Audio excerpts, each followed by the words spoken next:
Hello, everyone. Welcome to Miami Beach Urban Studios Live Art Talk.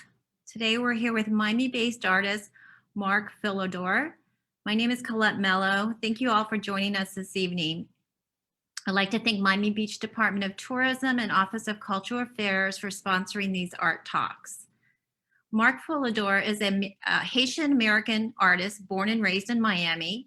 His works in textiles, paintings, and performance reference identity, familial bonds, and nostalgia. His autobiographical works of his family's domesticity offer viewers an intimate glimpse into his life. In 2015, Mark was a Young Arts Foundation winner and then named a Presidential Scholar in the Arts. Mark then went on to receive his BFA in painting from the Maryland Institute College of Art. His work has been exhibited in the All Out, All In at Wasac projects in New York. We Are All One at the Creative Alliance in Baltimore, Maryland. He was part of the Bass Museum Boardwalk Show and has participated in group shows at the Little Haiti Cultural Center, Oolite Arts, and Prism Art Fair. He is a Red Bull Grant recipient and an Ellie's Award winner.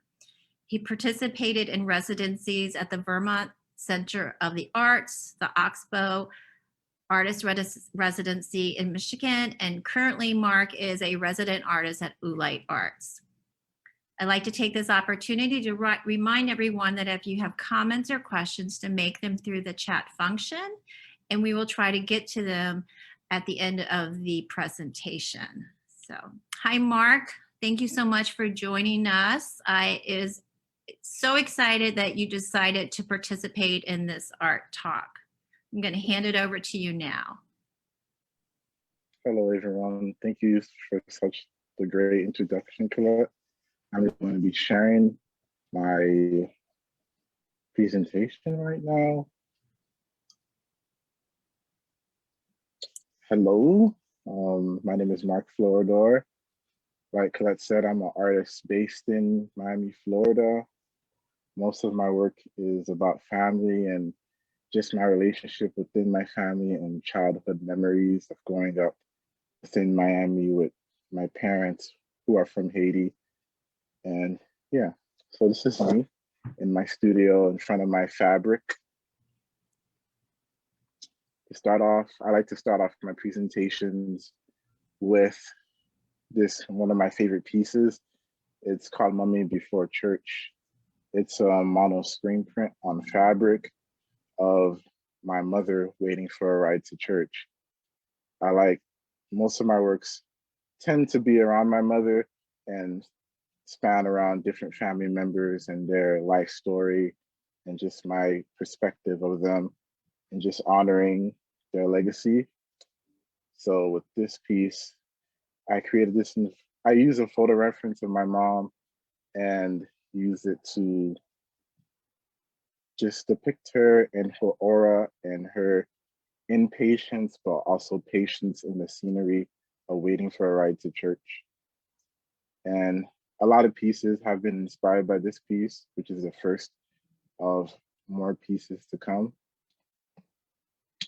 So that piece inspired this series of screen prints of my mom's outfits for church.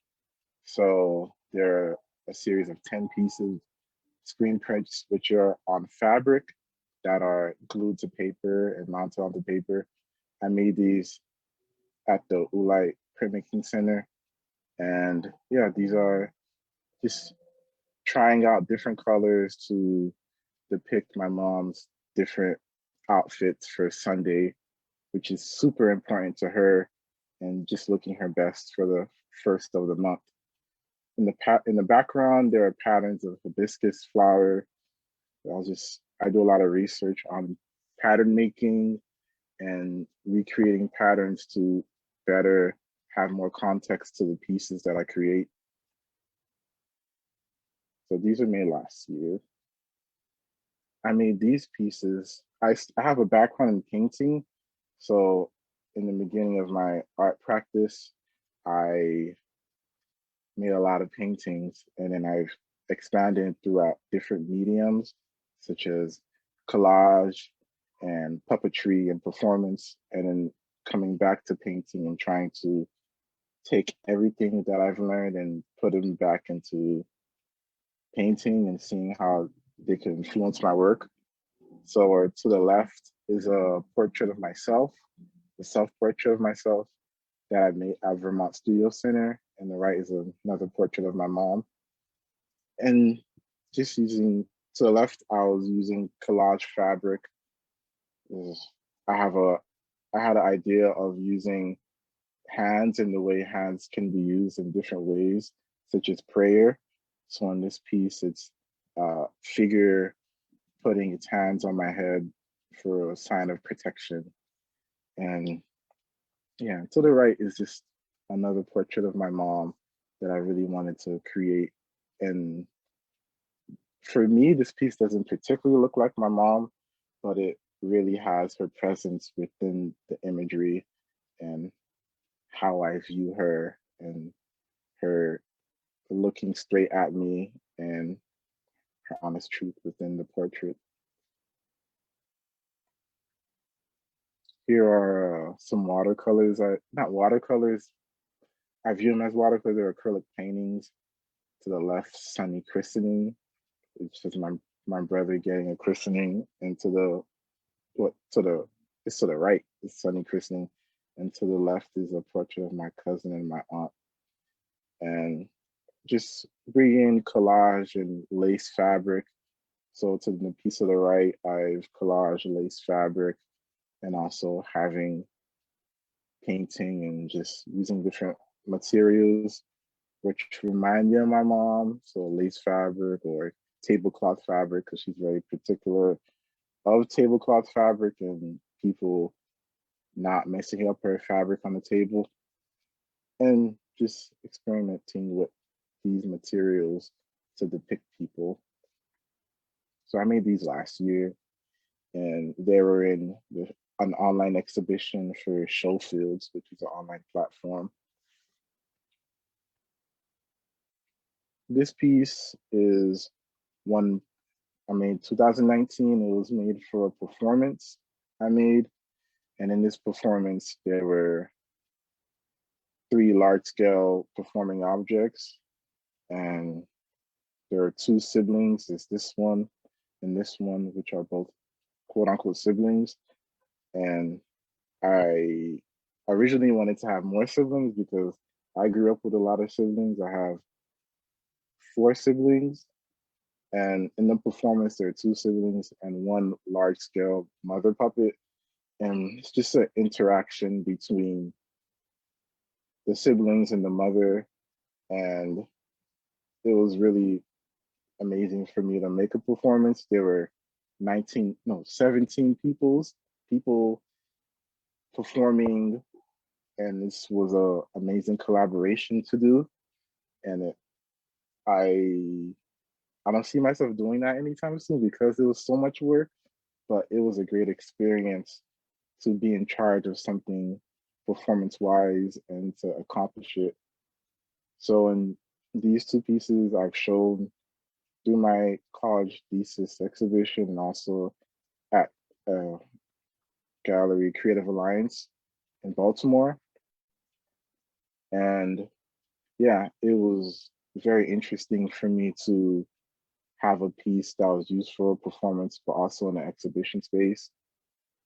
And yeah, these pieces were also quilts on the back of them. So if I can zoom in, you can see the quilting in the back, which I learned while in school, and also fabric dye and collage of paper, and also using different materials that are not regularly used for a quilt that is usually used for like inside of a home. So disrupting the fabric with paper or glitter or paint. Here's another piece named titled Le Sang de Jésus, which means the blood of Jesus. And this was a piece of me just exploring the idea of prayer again and growing up what the statement of praying and the blood of Jesus and creating this piece of a really read piece and the passion of that piece. So this was my first time creating an artwork that came off the wall, because when it's hung up, it has legs, so it's on the wall, but also off the wall, and just experimenting with that relationship between the wall and the floor. And also making a piece that's kind of puppet-like because of the legs. It can't physically move, but it looks like it's moving. At least to me, it does. And yeah, this was made with fabric and paper and also fabric dyeing. Most recently, I haven't been doing many of these processes because I don't have the space to do it, but this definitely has inspired and impacted my current work that I'm working on now. This is another piece that I made in Oxbow Artist Residency in Michigan.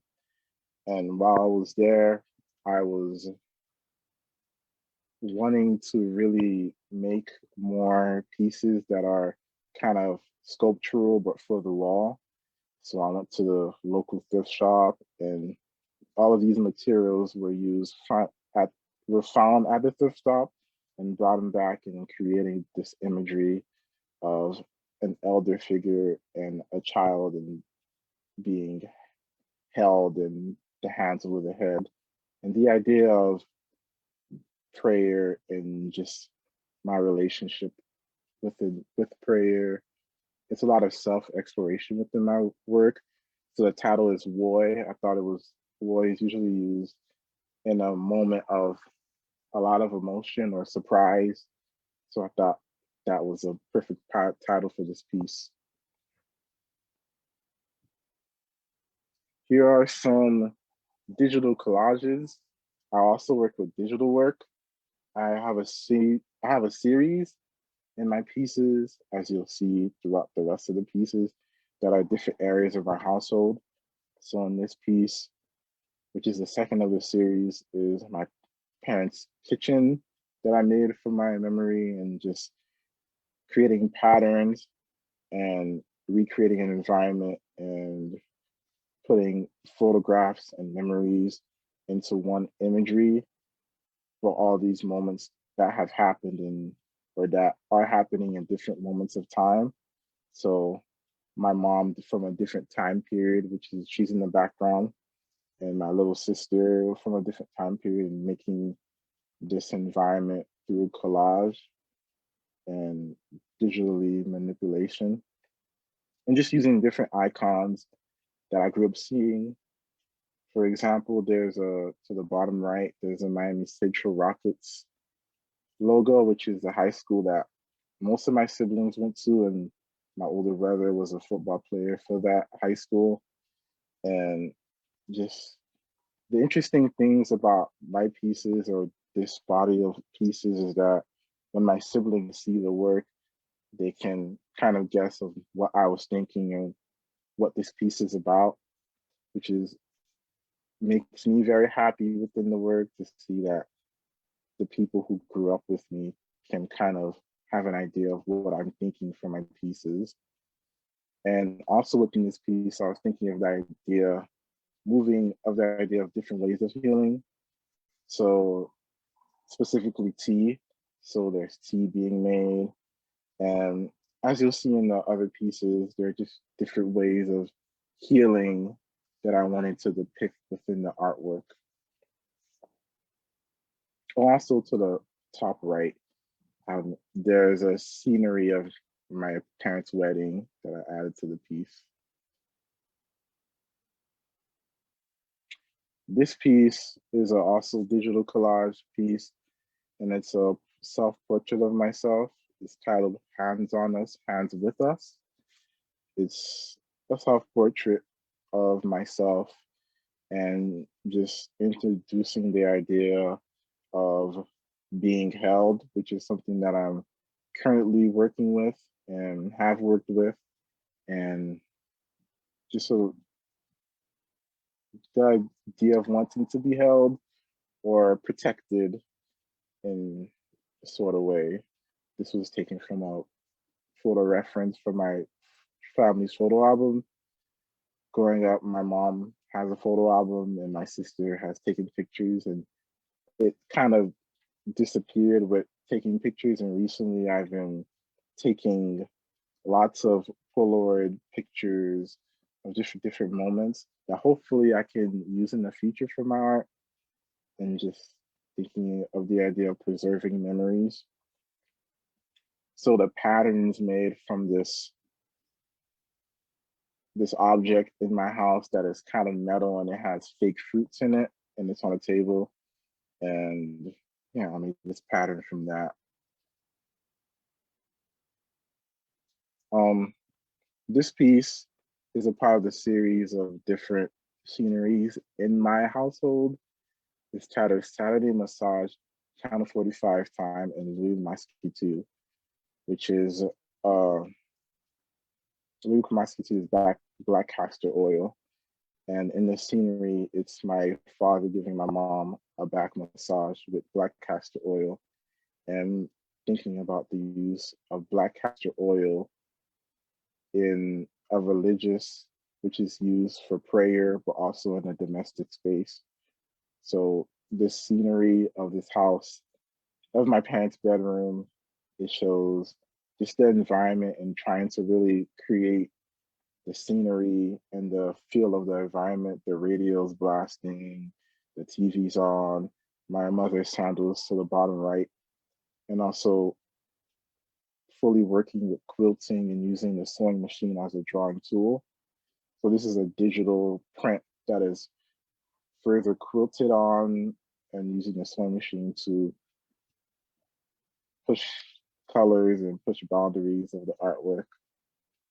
And this also was an exciting piece, and this piece has inspired some newer pieces that I've done. So this was made in 2018, and I'm still working in this process of quilting, but also adding materials such as mylar and collage into my quilts.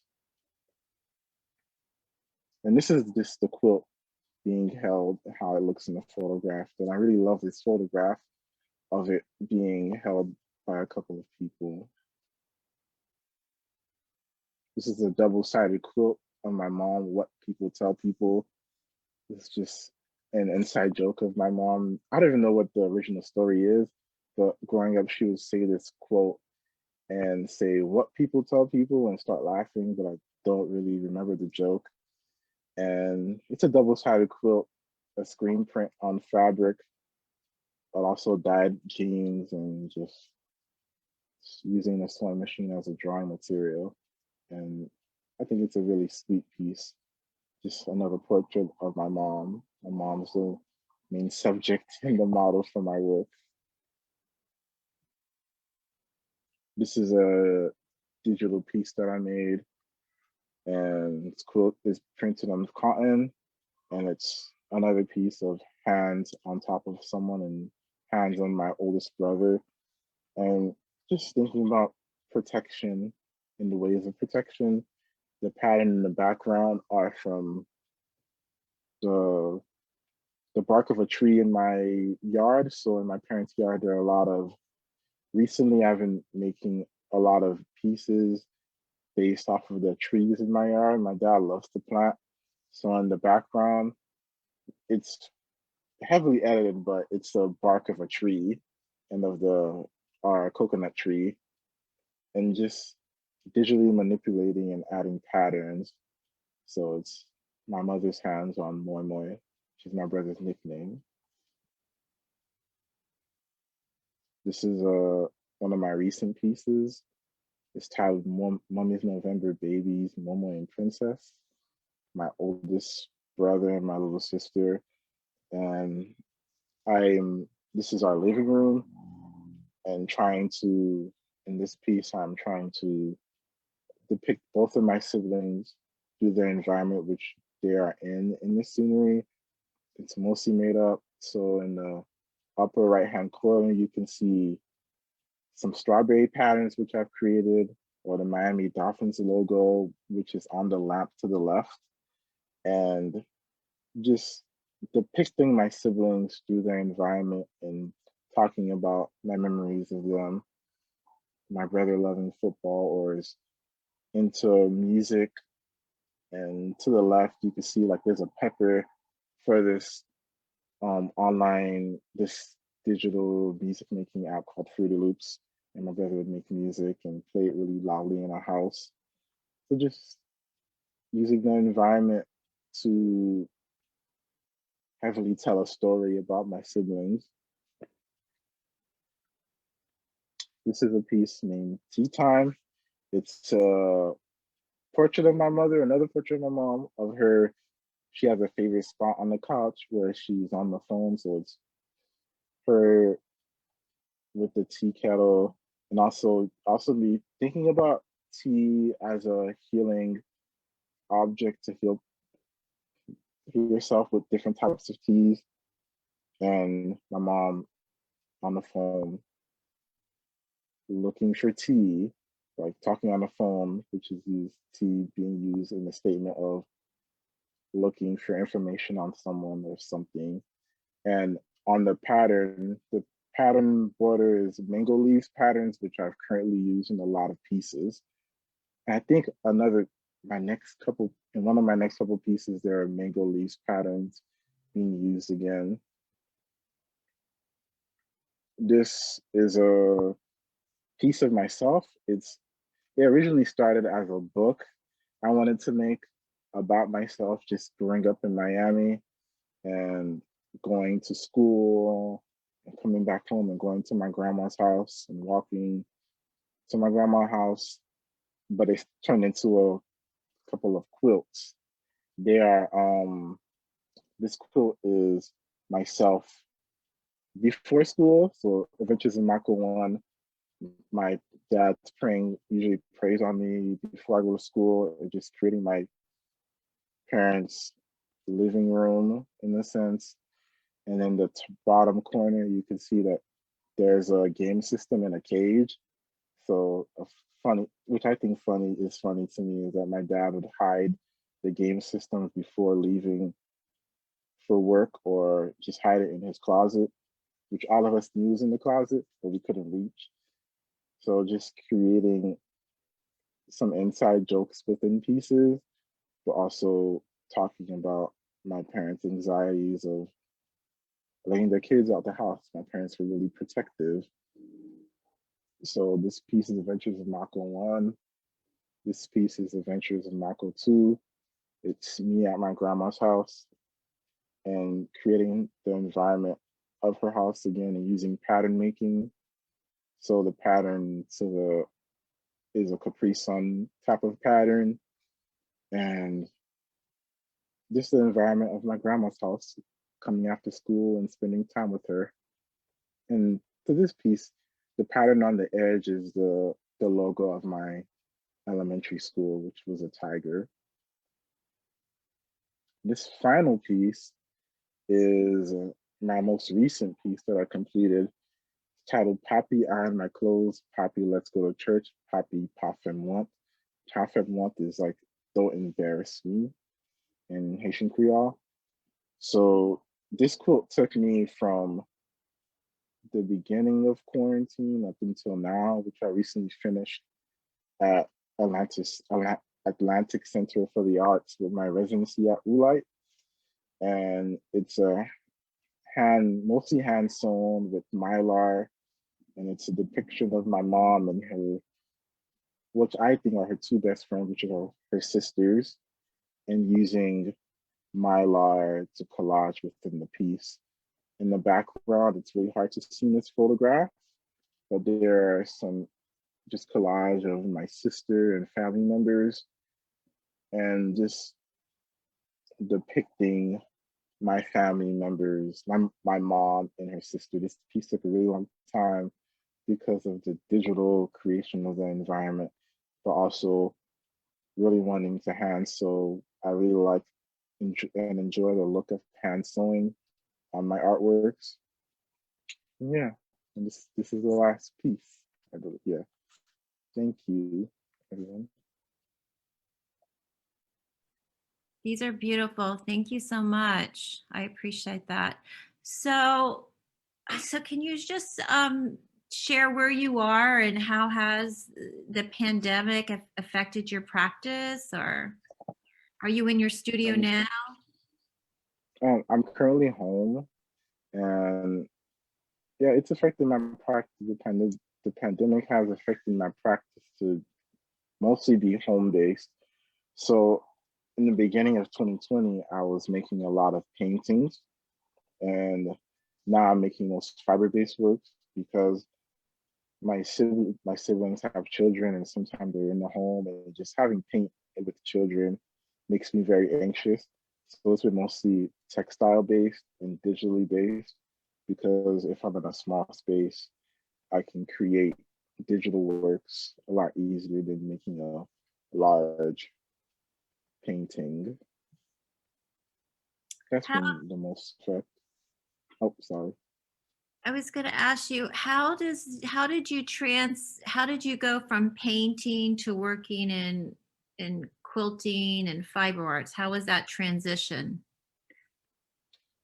Um, it's when I was in school at Micah, in the Maryland Institute College of Art, I was a painting major, but I was really interested in expanding on different materials and mediums that would further impact my practice.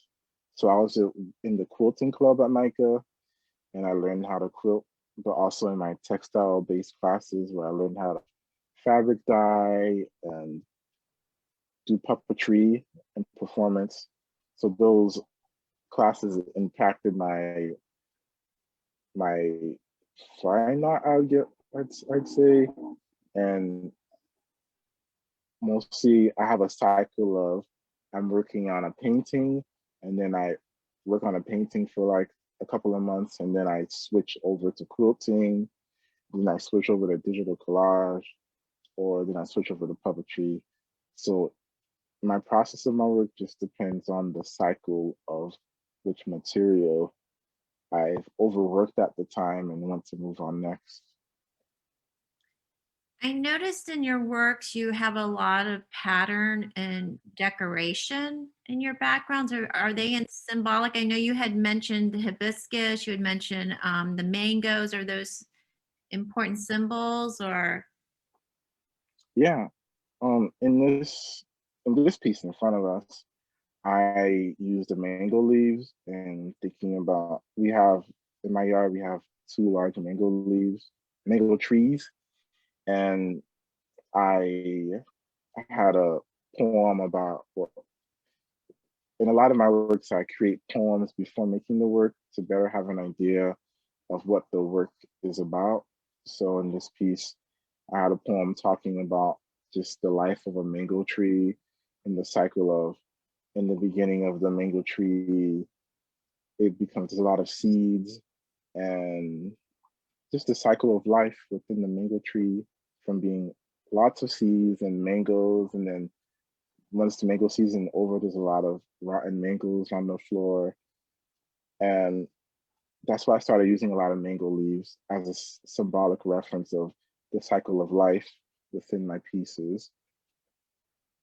So there are also hibiscus patterns, which is hibiscus is the national flower of Haiti, and just different plants that I found around my yard. As I said, like my dad loves to plant. So I have a lot of photo references of different vegetables and plants that my dad grows in my yard, in his yard. How does your mother respond to being your muse? And does she I have a think say at in how first, you depict her, or do you have free range? I think I have free range. What's and also what I've my mom's a seamstress, so she really likes my textile works more than my paintings because it's um more she could relate to it more. And my mom and my family, they really like my work, I think, I'd say. And they're okay with me, from my perspective, they're okay with me using the imagery within the work. and specific, well, my mom also doesn't really have a relationship with art, so she's kind of confused, and she's like, "Why are you making this?" And but my siblings are, they really relate to the art, and I think respect it in the process. I was going to ask you about, was there any professors at Micah that really influenced your work? Mhm. Yeah, there are a lot of professors. There's a professor named Chrissy Day. She was my professor for fabric dyeing, my textile surface resist for fabric dyeing. And yeah, off the top of my head, there's a, for the painting department, Lauren Adams, she's an artist who has been very influential in helping out with my work. And besides my professors, there are a lot of artists who've inspired my work, such as Derek Adams. He's been a huge inspiration for my work. And Morel Doucette, he has also been super helpful within my work. A lot of what I've learned as an up and coming artist is the support group that I've gained, and which I'm very grateful for, and a lot of different artists and teachers who've inspired me and helped my practice.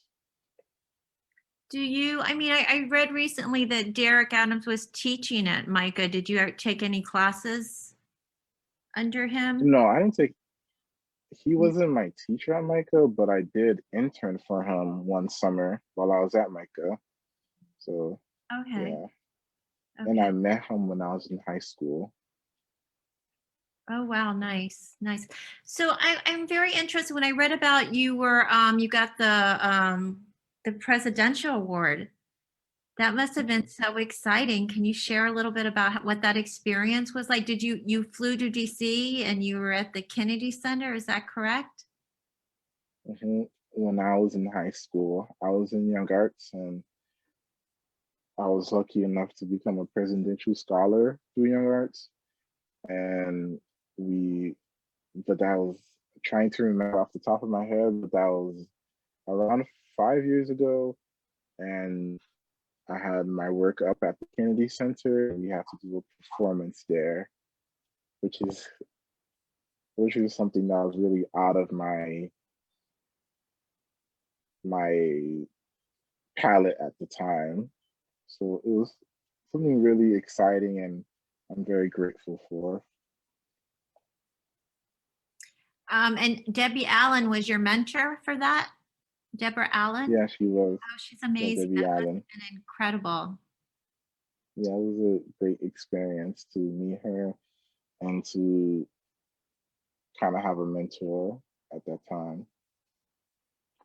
See, I have a question here. Last quilt reminds me of a scene from Toni Morrison's Song of Solomon, which the main character is doing things for his partner, ironing clothes, giving her a bath, etc. The scene is Morrison's way of trying to show that her protagonist has grown, is now capable of showing love through acts of service. In your portrayal, Pappy, is your goal similar?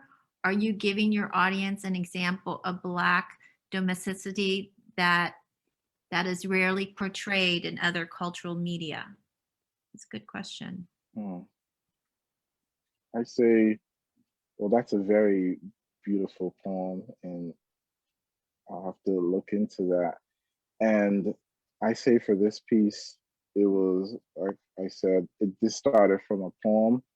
So I was thinking of acts of service to my mother.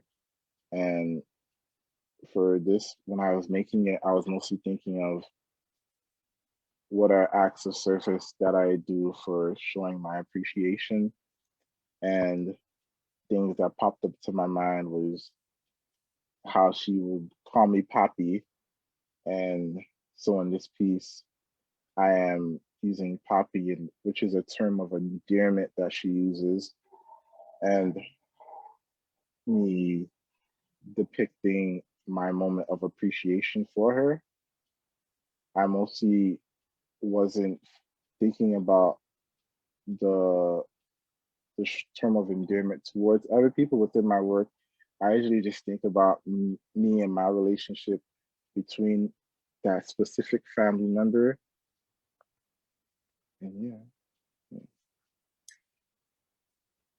How do you, I was just looking at, is there any historical period or person that you look at that hasn't, like, when I see your work, I think a little bit of Romare Bearden. I don't know if that's something you think of, or is there someone else historically that you think influences your I work? don't I don't think historically, but I think more of just who I recently talked to or who artists that I've looked at, such as Derek Adams, who I've said, and I've heavily looked into Mark Bradford Mm-hmm. and or I see that. Wageshi Mutu. She has definitely inspired my work. Yeah, and Njideka Kunyili Crosby, she has inspired my work also, but not really any artists from any specific time period, and more recently, just artists who are productive now, or not the word, who are active now. Do you have any project that you feel is your favorite or that you feel like has been totally actualized? Or can you Yeah, ever I have have a a. favorite? Hmm? Can you ever have a favorite artwork, or is it all like your children? I have different moments of favorite artworks, and currently, this piece right here is my favorite artwork that I recently completed. And I also have a couple of public art projects that are going up that I'm really excited for and that are in the works. And I think that's something that I haven't really looked into, but I'm really excited for now. The Can you public talk sphere. about those, or are they still under wraps? Can you say? There's they're still under they're still under wraps, Okay. but I'm working with French projects to make a couple of murals. Yeah. Okay, well, that's exciting. So hopefully that will be happening. So Yeah. with Amanda Sanfilippo, is that who you're working with? Yeah. Yeah. There's Oh, nice. French projects. Yeah. Okay. She always has great public art projects. I always try to see what she's up to. Um, Tell me about something that you would like to do. Do you have a dream project, or is there something that you would that's kind of far-reaching that you would think that would be something you really like to work on? You just haven't had time, or an opportunity hasn't arisen. Maybe in the far future, another performance-based work, and just because the performance I made in the past was a year, but it still felt like it was such a short time to make that. So probably more of an actualized performance and taking my time to create it with large scale moving objects and working with different people. But I see that in the far future, like not far, but 10 years. Okay, because you're. I mean, so I think it's interesting. So you have like the puppets, right? Mm-hmm. You have is that your grandfather and then your siblings? And you haven't Um, activated those yet, or have you? I have activated them, yeah. There was a mother puppet and two sibling puppets that are used for performance. And then they've been shown in different spaces as just the artworks themselves. Okay.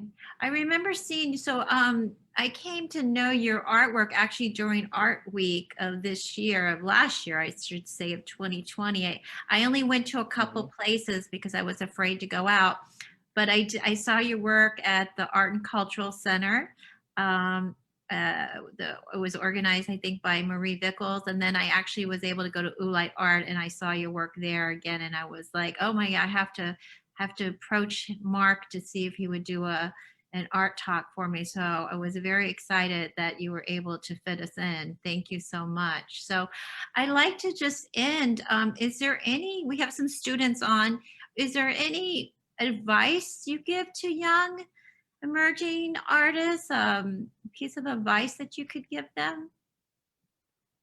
Um, Off the top of my head, the advice I give is that your peers are your community.